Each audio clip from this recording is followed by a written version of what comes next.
the implications for cervical disease and cervical cancer.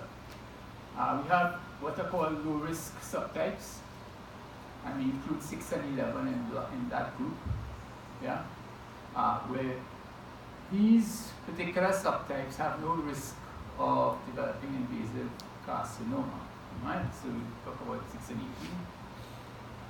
18 in that group. And then there are the high-risk subtypes, and that specifically refers to 16 and 18, as well as a few others. And these are the ones, we call them high-risk because they are associated with the development of progression to invasive cancer. Right? The high-risk subtypes cause cancer because they have oncogenes, viral oncogenes, which become incorporated into the human genome. So once they infect the cell, they'll enter the nucleus, and they will, the genes will incorporate themselves and integrate into the human DNA, and they will then begin producing proteins, and transcription will begin.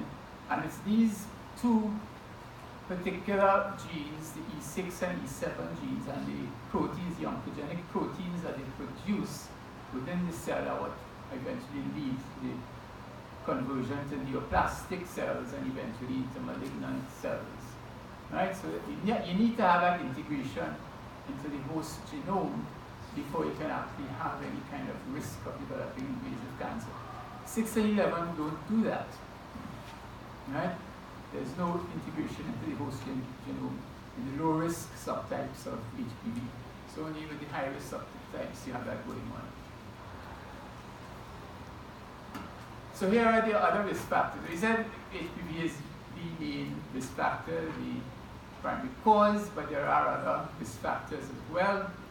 And the onset of sexual activity is one well-recognized risk factor. Women have many sexual partners, and if the partner himself had started having sexual intercourse at an early age, or had multiple partners, or they have been previously married to women, had a history of cervical cancer. So those are some of the risk factors with respect to the partners of these women. All right, we add that to that immunosuppression. We know that women with HIV/AIDS are at higher risk of developing cervical cancer if they particularly if they're co-infected with HPV.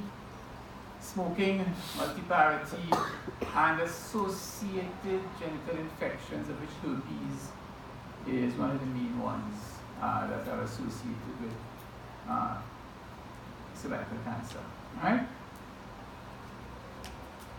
I'm going to introduce the term CIN, but we just spoke about VIN, talked about VAIN, intraepithelial neoplasia in other parts caused by HPV.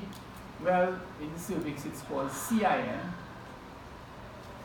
or cervical intraepithelial neoplasia, and grades similar to the other areas. We have 3 grades, 1 being the least severe and 3 being the most severe, depending on the degree of dysplasia. Right? By definition, CIN is confined to the epithelium. It's an intraepithelial neoplasia, so it means that whatever is going on in the epithelium, the neoplastic change, is confined within the basement membrane. It doesn't pass beyond there.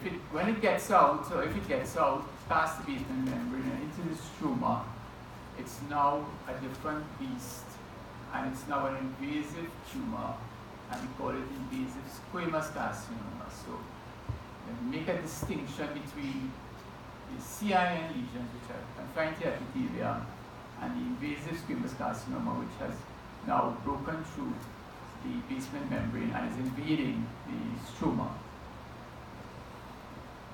The reason for that is because of the implications for the patient. Yeah? Once it's still CIN, you can treat it very easily by just removing it surgically. Very easy to remove surgically. But when it breaks through when it becomes invasive and it gets through into the stroma, it is no longer easy to treat. That becomes very difficult, and the prognosis for the patient worsens considerably. Right? So they now have a malignant lesion, that you now have to handle in a completely different way.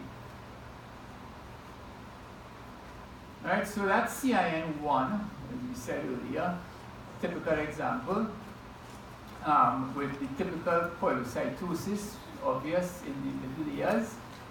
The abnormalities are confined into the basal layers, so the lower third, if you like, of the epithelium. In CIN1, you get a lot of proliferation of the basal cells, atypia, mitotic activity, pleomorphism. And when you get into a CIN2 situation, the polycytosis tends to disappear now. Right? So don't see so much polycytosis, except maybe just in that little area here. You can see some clearing and some nuclear abnormalities. Here, as you can see, the changes have now extended higher up into the epithelium and involving right up to probably about the lower 2/3. At the top, you can still see some maturation and flattening of the squamous cells. Once you can see that it's not quite CIN3, so we call it CIN2 in a situation like this. Right? But when it gets to CIN3 now, the entire thing looks the same from top to bottom. Right? Now, the basal cells in the basal layer, they're pretty much like the cells in the top. There's no maturation, no polarity. Mitoses such as this are easily spotted in the upper third of the epithelium, and that puts it into severe grade. This is otherwise known as carcinoma in situ. We used to call it carcinoma in situ, we simply call it CIN3 now. So this is just before invasion will begin. And invasion will take place, when it starts, it will take place along the basement membrane here, once the cells acquire the ability to start invading.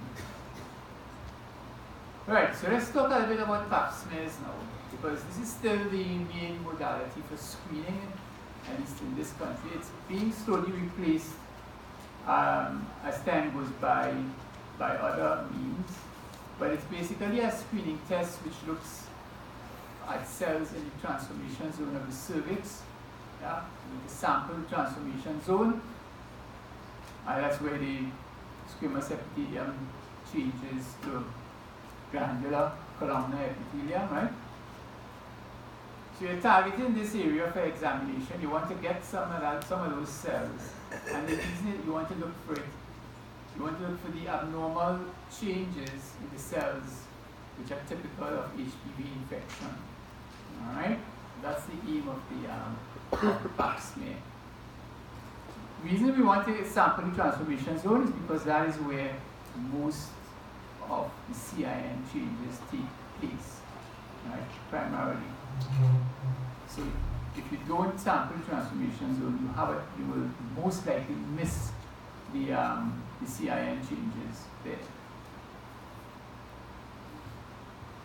Patient is put into the dichotomy position, and you're using a spatula here. It's a wooden spatula called an air spatula. That's got a long end and a short end.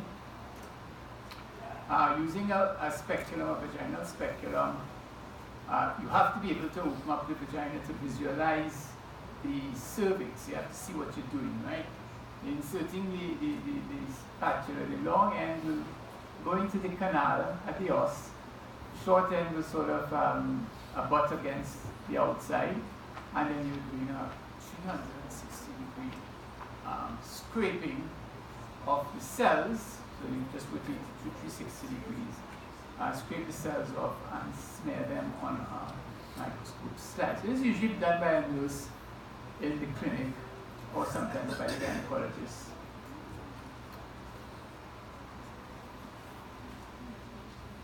You can also use a brush called an endocervical brush, which is inserted again into the canal, into the cervical canal, and scrape some cells off from there. That is now used more often for what we call the liquid-based cytology instead of the spatula. Using the brush now, whatever you get, whatever cells you get on the brush, you can then put it into a vial which contains a liquid, and then you shake it, agitate it, so that the cells get out into the liquid and get suspended in the liquid, and then you send that sample to the lab, which will then spin it down and put it on a slide, a nice little drop on the slide, not like this, quite different for the pathologist to look at. Alright? That's liquid-based cytology. And the advantage with liquid-based cytology is that you can use the same liquid with the cells in it to look for HPV. Right? And that is, as I said, becoming more and more prevalent in most parts of the world. So the ultimate aim here for the pap smear is this, right? You want to detect the CIN changes early. Why? Because it means you can then treat the patient early. And you want to be treating cervical precancer, right? And therefore prevent invasive cancer. It's pretty straightforward. But the purpose of the pap smear is not to find invasive cancer. If you're only going to be picking up invasive cancer on the pap smear, you have failed the patient, all right? You've condemned them practically to death. So you don't want to do that. That's not the purpose of it. The purpose of it is to detect cervical precancer, which you can treat at an early stage, all right? And with the probability of curing them. Which brings us to the reporting systems that you'll see on the reports when they come back to you. And there are two major reporting systems used. The Americans and most other countries use the Bethesda system, which is a two-grade system. There are H-cell and L-cell being the two main abnormalities that you report. They are high-grade or low-grade lesion. Yeah. So H-cell and L-cell, those are the two main grades. And you have the CIN system, which uses 3 grades, mild, moderate, and severe dyskaryosis, which corresponds to CIN1, CIN2, and CIN3 that we just talked about. You can, two systems actually relate to each other quite closely because the mild grade in CIN is equivalent to the L-cell, right? And the moderate and severe dyskaryosis in CIN corresponds to H-cell in the Bethesda system. So they're very easy to sort of correlate, right, with each other. And the low-grade lesions are the ones that are primarily transient infections that will usually reverse themselves and go back to normal. Those are HPV infections. So those are usually caused by low-risk subtypes, obviously, whereas the high-grade lesions are more associated with the high-risk subtypes, where you have persistence of the virus, integration into the host genome, etc.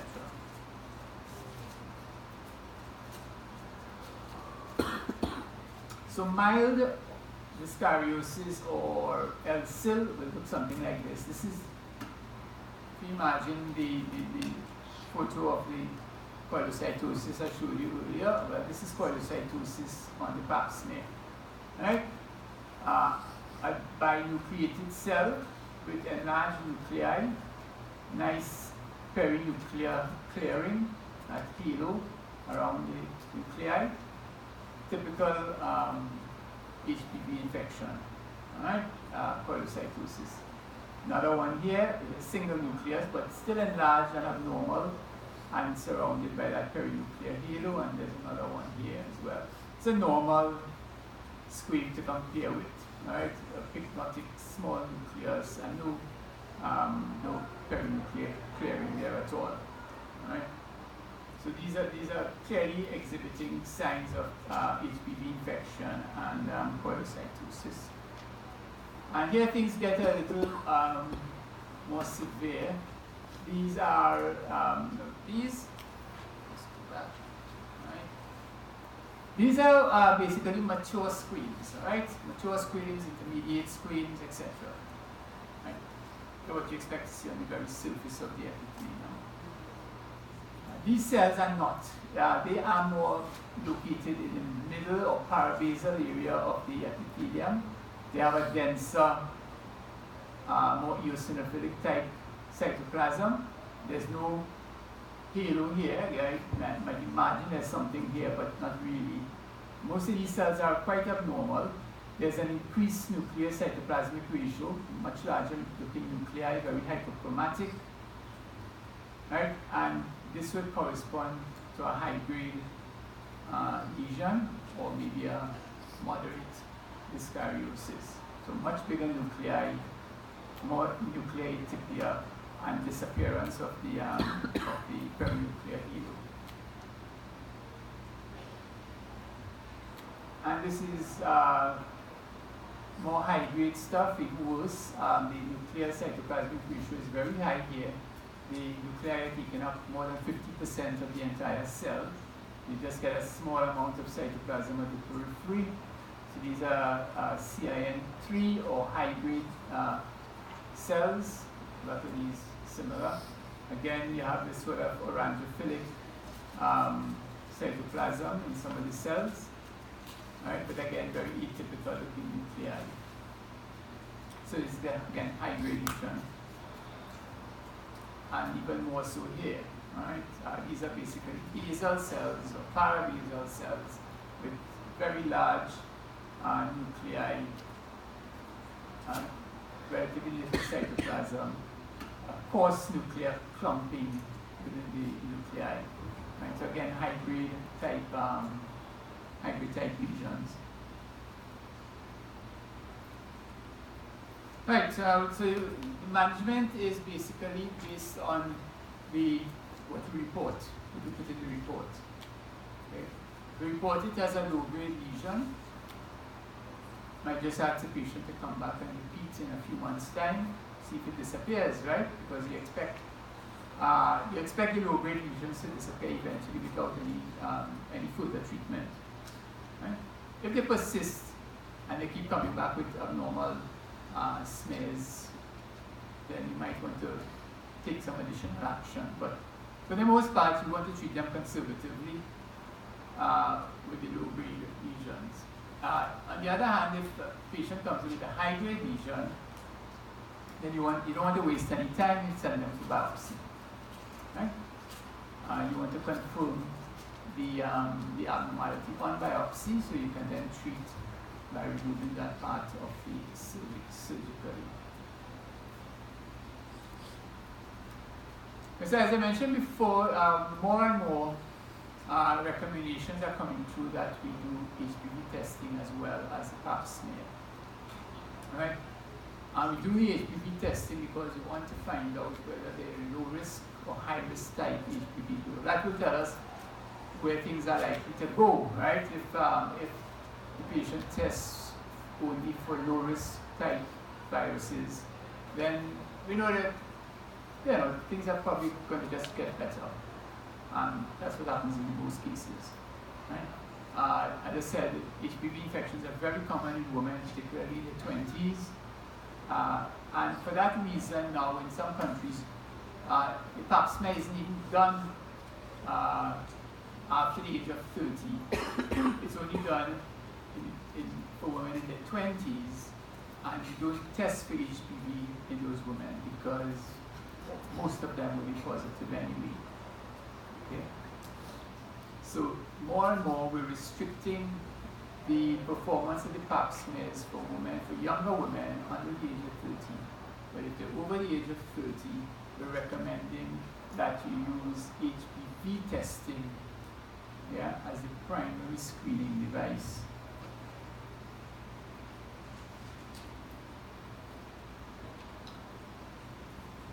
Okay, so let's talk about when things get bad and these lesions progress, patient doesn't get treated, lesion gets missed, and some years later they come back with an invasive carcinoma, so invasive squamous carcinoma.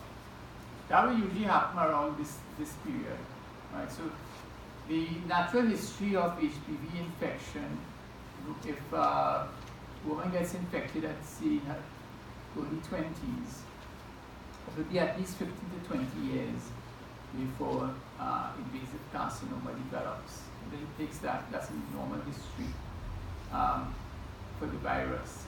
But we do know that there is a certain subgroup of women, particularly with HPV 18, where the things go a little faster and they can develop invasive cancer 5-6 years after infection. Right? So this means that they'll be turning up in their late 20s perhaps, or the early 30s with invasive cancer. But that's a minority of patients, right? In general, most cases of invasive cancer will appear at around the age of 40 years. Right? Tumors are usually either fungating or ulcerating, etc. And of course, they invade the wall of the cervix. Right? So in this particular case, it's more of a fungating type tumor on the exocervix growing. And you open the cervix up, there's a canal here, the cervical canal and endometrial canal. There's a large fungating mass here, growing through the wall. It has already gone through the wall here. So this is a fairly advanced tumor, which has probably gone out into the parametrium.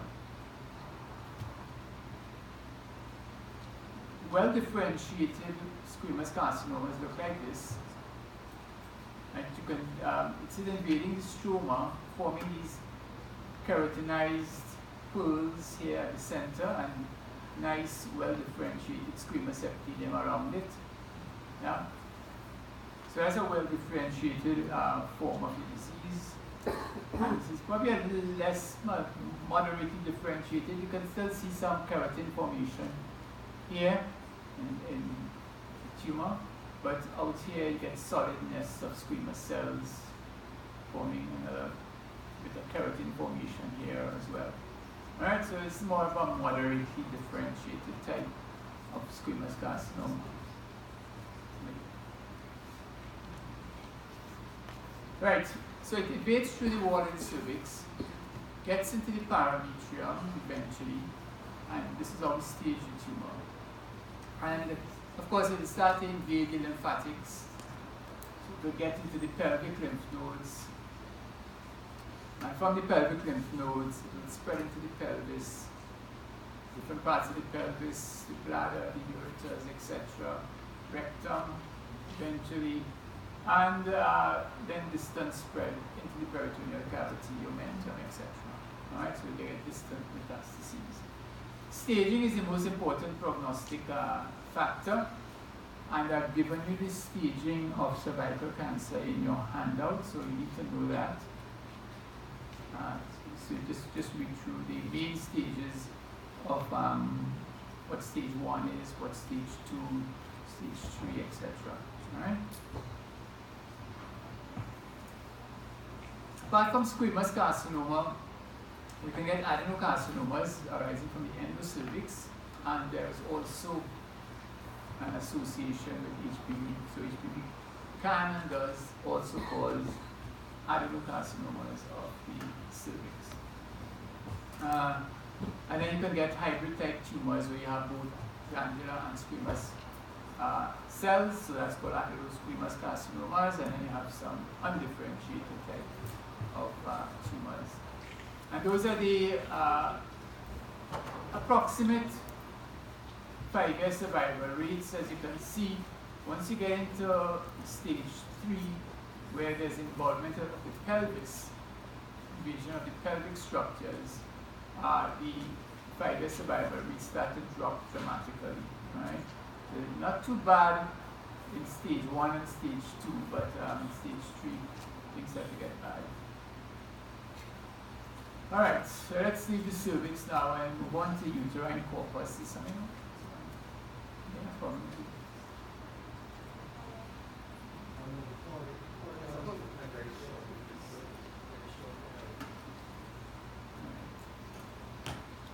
Alright, let's start with adenomyosis in the uterus.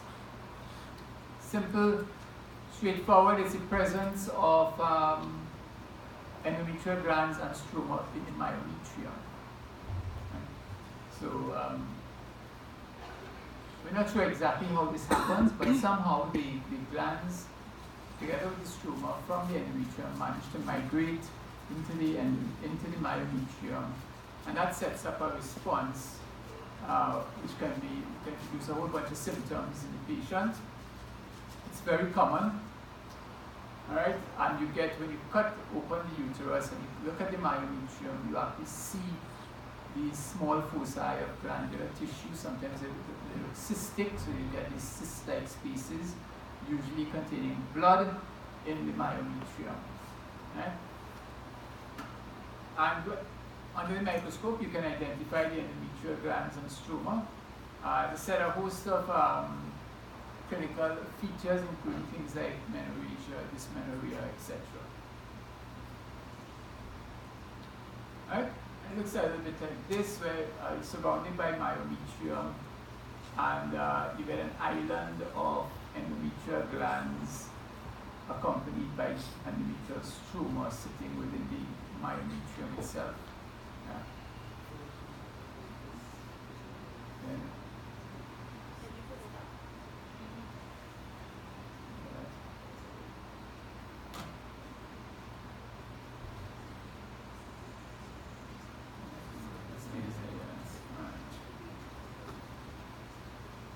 Okay, that's adenomyosis. Endometriosis refers to the presence of those glands and stroma outside of the uterus. There's a difference of the situation. Somehow the endometrial glands and stroma manage to escape the confines of the uterus and get out into, well, everywhere practically. They've been reported. How this happens, there are few theories around. One theory says that there's regurgitation.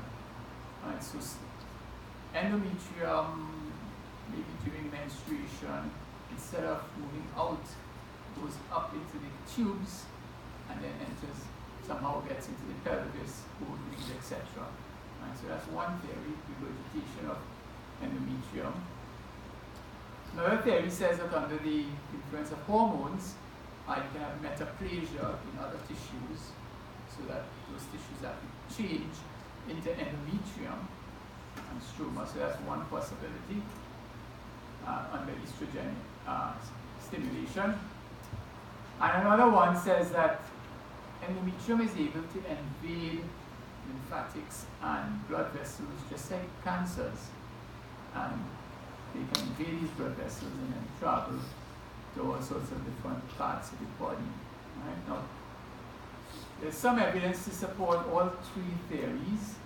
Right? For instance, if you get endometriosis in the lung, you can't explain it away with some of these two theories, right? You have to imagine that somehow it's managed to get into a blood vessel and travel to the lung and set up shop there. Alright? Skin. Endometriosis is fairly common in the skin. You get skin nodules, women get skin nodules. Biopsy it, there's endometrial tissue there. Right? Again, can't necessarily explain that by the first two theories. Right? So there's some evidence that's said for all three possibilities. Yeah.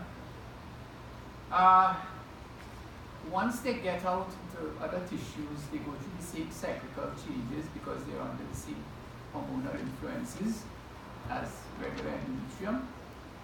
So they will go through proliferative phase, secretory phase, bleeding, etc. And when that happens, when the bleeding happens in certain tissues, you get these cysts forming which contain blood. Right?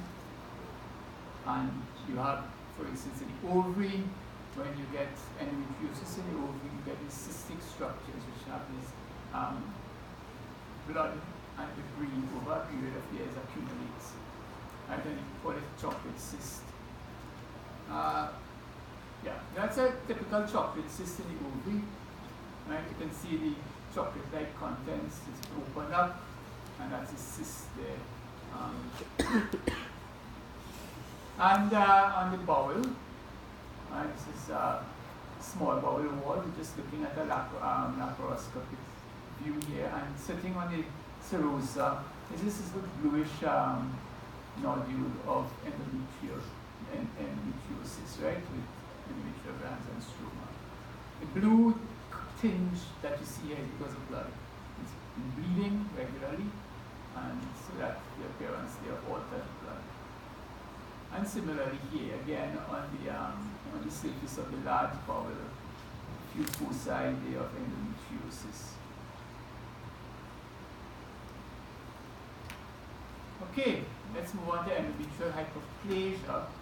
And this is hyperplasia of the endometrium is a direct response to high estrogen stimulation. So high estrogen levels, abnormal estrogen levels, for whatever reason, can produce endometrial hyperplasia. And I'll give you a few causes in polycystic ovarian disease or syndrome, right?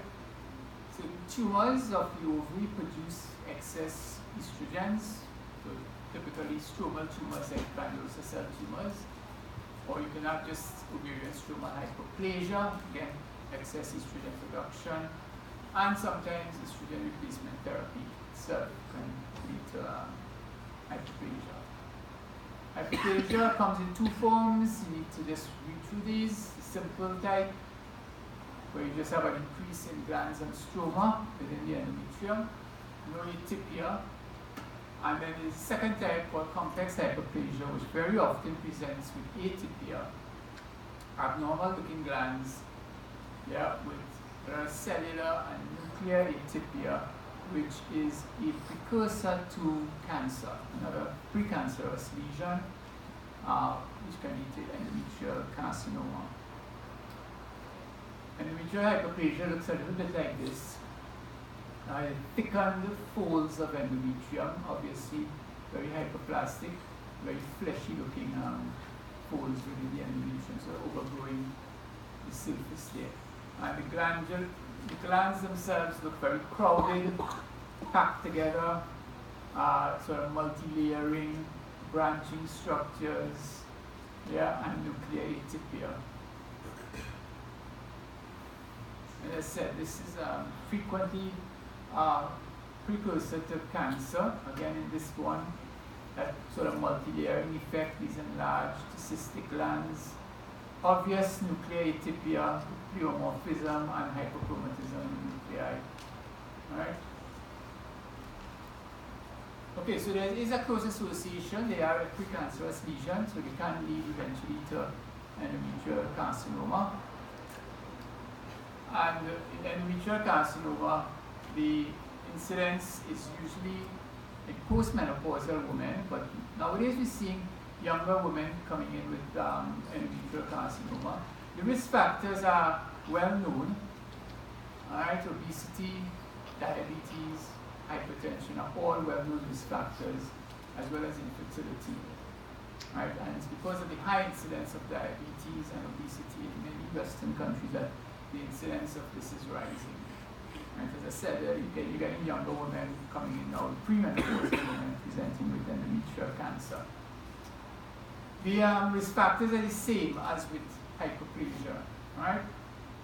Excessive estrogen stimulation, the main risk factor. So any condition that leads to that, right? And that includes estrogen replacement therapy in postmenopausal women, particularly those who have been treated with estrogen therapy for more than 5 to 10 years. Right, it usually presents as this polypoid exophytic tumor growing within the endometrial cavity. Occasionally they just ulcerate it, but they will always invade, eventually they will always invade the myometrium, and they will go right through the myometrium into the parametrium, and they can extend into ovaries, and fallopian tubes can get involved, and then of course pelvic lymph nodes and distal metastases. Alright? As a typical endometrial carcinoma involving the entire wall of the uterus, this sort of pale grayish tumor which has invaded not just the myometrium here, it's gone right through the myometrium, but also the cervix. Yeah, it's clearly gone all the way down into the cervix. And typically they do this, right? They will spread down into the cervix as well as spreading through the myometrium. And large polypoid growths within the lumen of the endometrium and hemorrhage, as you can see in the cavity there. As a typical appearance is that of an adenocarcinoma. This one is moderately differentiated, forming solidness of tumor cells, but with some glandular differentiation which can leak out in a few areas here. Right? Obviously invading the myometrium. The myometrium is this smooth muscle, sort of pinkish smooth muscle in between as it spreads through.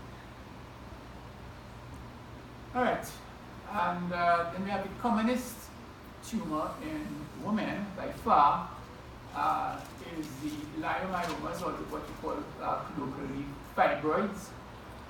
And these are again related to estrogen stimulation of the myometrium, in this case producing smooth muscle tumors, right? They're benign tumors, entirely benign. They can be single or they can be multiple, right? They can be in any part of the myometrium. They can be submucosal, just below the endometrium, or they can be subserosal, just below the serosa of the uterus. Yeah? And they're usually very well circumscribed. Okay? So this is a quite typical case. Almost, sometimes you get them single, but in the majority of cases they're multiple. So in this particular patient had the cervix, had the uterus removed. There's submucosal leiomyomas here, as you can see, and this bulge here is also because of a leiomyoma. Intramural as well, and this one is bulging outside, pedunculated tumor, the subserosal leiomyoma. Right? So it can be very often there are multiple tumors in the same patient. And they are smooth muscle tumors, very benign looking, right? Irregular smooth muscle cells arranged in bundles and fascicles. Yeah. Right? Typical, very eosinophilic nuclei. Right? And again, this bland tumor cells. There is a malignant variant to the leiomyomas. Fortunately, they're rare. The leiomyosarcoma, so these are malignant smooth muscle tumors. They hardly ever arise in pre-existing leiomyomas, okay? In fact, it's extremely rare for them to arise within a leiomyoma. They usually appear de novo, and they're very fleshy, bulky masses. They can protrude into the endometrial cavity, but they will usually invade the myometrium, and they spread very quickly, they metastasize very quickly, and they have a very poor prognosis in general. Right? That's just an example of one which is growing in the myometrial wall and also bulging into the endometrial cavity here. Right? It's a soft, fleshy gray mass. Right? Tends to occur maybe in postmenopausal women as well. The only significant conditions you need to be familiar with in the fallopian tubes, again, as in other parts of the genital tract, infections, yeah, and gonococcal and chlamydial infections causing sarcophagitis, right? Sexually transmitted diseases, and ectopic gestations, or tubal gestations, which occur within the fallopian tube, and which can present as a surgical emergency, right? You have a gestation growing in the tube. It's not going to last very long. It's eventually going to rupture because the tube is very narrow, obviously, and eventually, as it gets to a certain size, it will rupture.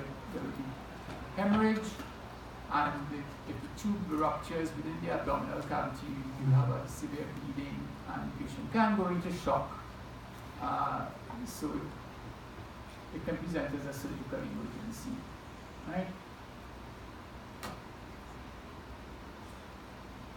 Okay, I included a few conditions that you need to know about in the ovary. One of them is polycystic ovarian disease or Genital syndrome. Okay, and those are some of the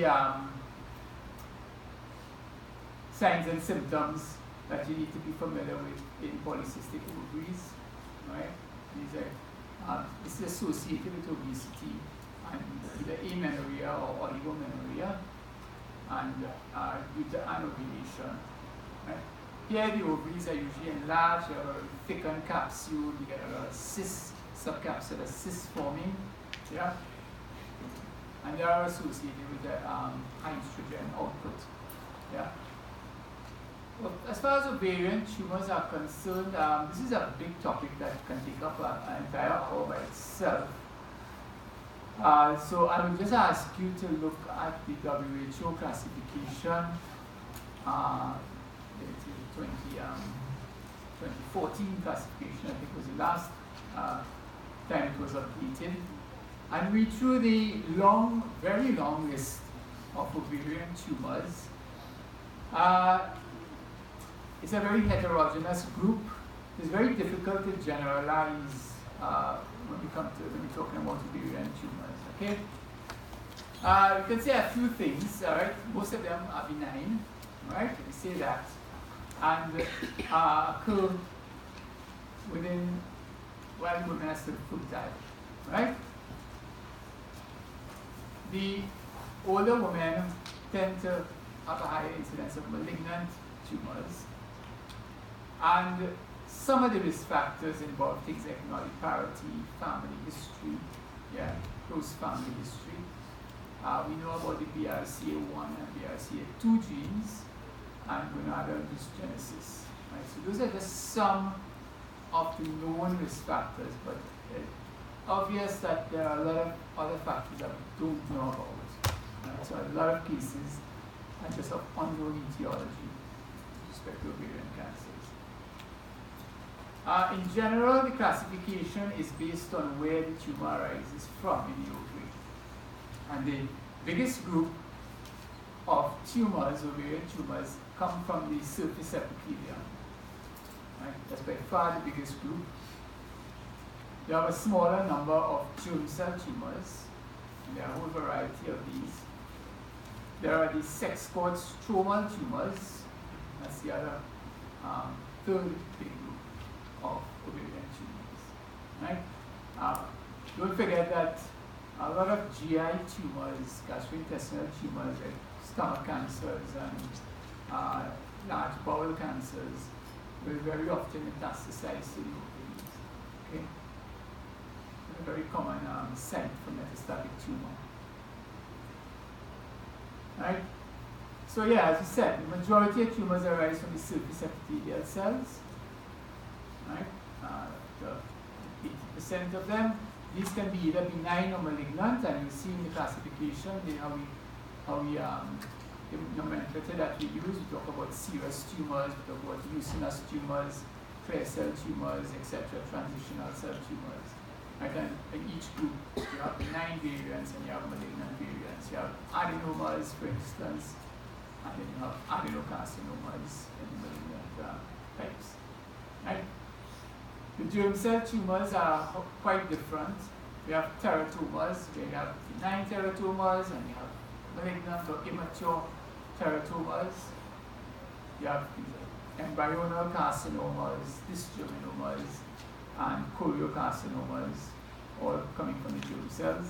And then there are the stromal cell tumors, the smallest group, things like picomas, fibromas, and cytolinic cell tumors. Right. So please go through the classification that you have. All right. Let's see how much time we can talk about this. You have to know about this stuff with the breast. So I'm just going to point out some main topics that we need to cover. Benign tumors, first of all. The fibroadenomas and tubuloadenoma, we need to read up about those. They're the commonest tumors of the breast. They're benign. They very often occur in adolescents and young women. So we need to know about them. And then there are the malignant tumors, the carcinomas, which are mostly derived from terminal duct unit. And those are the breast cancer pieces. Again, we need to know about those. All right? We need to know about risk factors. Absolutely have to be able to answer questions about breast cancer risk factors, and you need to know the ones that are important, not read a lot of foolishness on the web. So please make sure you have good sources when talking about risk factors. Obviously gender, obviously family history, close relatives, all right, mother, sister, and maybe aunts. Age and race. Important risk factors, and they sort of related. Black women under the age of 40, right, in particular, are the high risk. White women over the age of 40, the incidence increases. Right? So the incidence increases for black women on the age of 40 and for white women over the age of 40. Nulliparity, monarchy, all important risk factors. Family history also includes things like genetic factors of BRCA1 and BRCA2 genes and P53, the Lee-Family syndrome. Certain types of benign proliferative breast disease, and we're talking here about the sclerosing adenosis, the duct papillomas, and maybe the duct hyperplasia, which carry a small increased risk, maybe about 1.5 to 2 times the risk. But there's another group of fibroproliferative disorders, such as the atypical ductal hyperplasias and the atypical lobular hyperplasias. You have an even higher risk of developing breast cancer, right? More like 3 to 6 times the risk. All right? So, yeah, so you need to be careful about those. Previous diagnosis of breast cancer, that's also a risk factor. Mammographic density. Dense breasts on mammogram is a high risk factor now for the development of breast cancer. You look at the mammogram and all you're seeing is a white out on the breast, right? And that is a high risk factor here. Hormone replacement therapy. I am not talking about oral contraceptive therapy here. I'm talking about hormone receptor therapy, which is used mainly for postmenopausal women. Related to a long duration of therapy, not short duration, but long duration of over 5 years, and usually involving a combination of estrogen and progesterone. This combination has the highest risk of carries the highest risk of developing breast cancer, higher than say progesterone alone or estrogen alone. More than 3 drinks a day carries a slightly increased risk, and as you drink more, the risk goes up. Right? Average 3 drinks a day. High-fat dairy is now becoming a focus of attention. Milk products, right?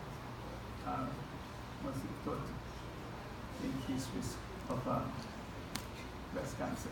And of course, ionizing radiation, long-standing. You know this for a long time ago, particularly exposure to X-rays, radiation in childhood, right? Okay, so those are some of the study topics for the benign fibroproliferative breast disease. Mentioned sclerosing adenosis, duct epitheliosis or duct hyperplasia, duct papillomas. Right? They carry a slightly increased risk, papillomatosis, atypical duct hyperplasia, even higher risk. And of course, you must know about the carcinomas in situ. The ductal Carcinoma in situ, BCIS, and lobular carcinoma in situ, or LCIS. And so these are the in situ carcinomas, which are the precursors to invasive cancer. And of course, the invasive cancer subtypes, right? The infiltrating duct carcinoma, NOS, which is the commonest histological subtype of breast cancer, and the next most common one is the lobular carcinoma.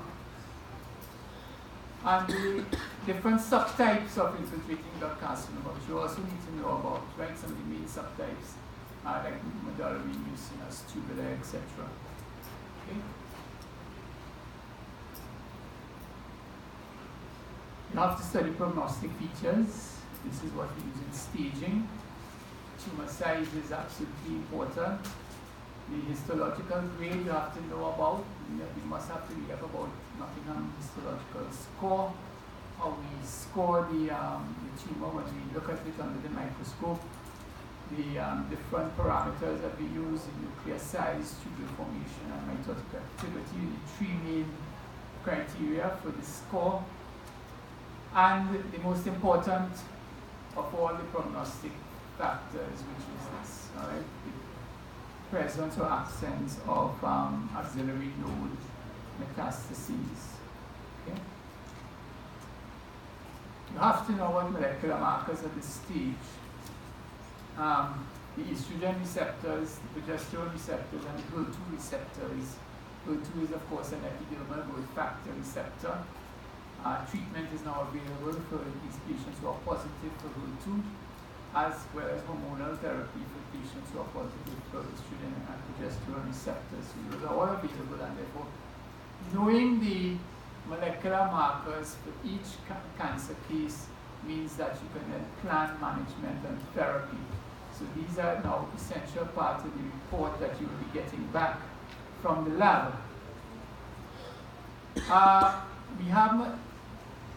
We have molecular subtypes for breast cancer, and there are three main molecular subtypes that you need to be familiar with. They are the ER positive and the HER2 negative types, and those are in turn broken down into two subtypes, the high proliferation and low proliferation groups. The high proliferation groups are associated with BRC abnormalities, mutations. They will usually respond well to chemotherapy. Right? The low proliferation groups are the ones that tend to respond much better to hormone therapy, right? Anti-estrogen therapy with tamoxifen and aromatase inhibitors. Right?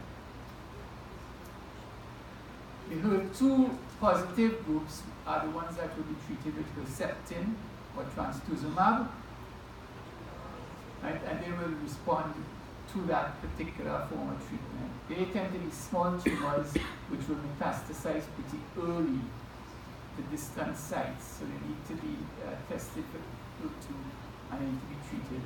Prognosis is not so great for these tumors, but it's improved a lot since Herceptin was introduced, and now we're seeing resistance to Herceptin treatment, so now we have to adopt other strategies to try and combat the resistant tumors.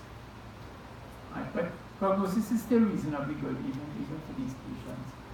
The ER negative and the HER2 negative tumors, the third group, that's what we call triple negative cases.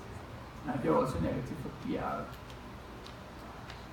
These again tend to be small tumors which tend to metastasize very early, and they tend to recur as well very frequently after surgery. Right? In general, they are the second commonest group. This is the most common group. Right? They tend to respond with chemotherapy in general. Okay? You can't use hormones for them because they are negative, and obviously you can't use Herceptin for them either. So the only option for those patients is chemotherapy. Okay, I think we'll, right, just one last thing you need to know how you make this need to read the staging of breast cancer. Right? That's the AJCC staging classification. Right? So you need to know that as well.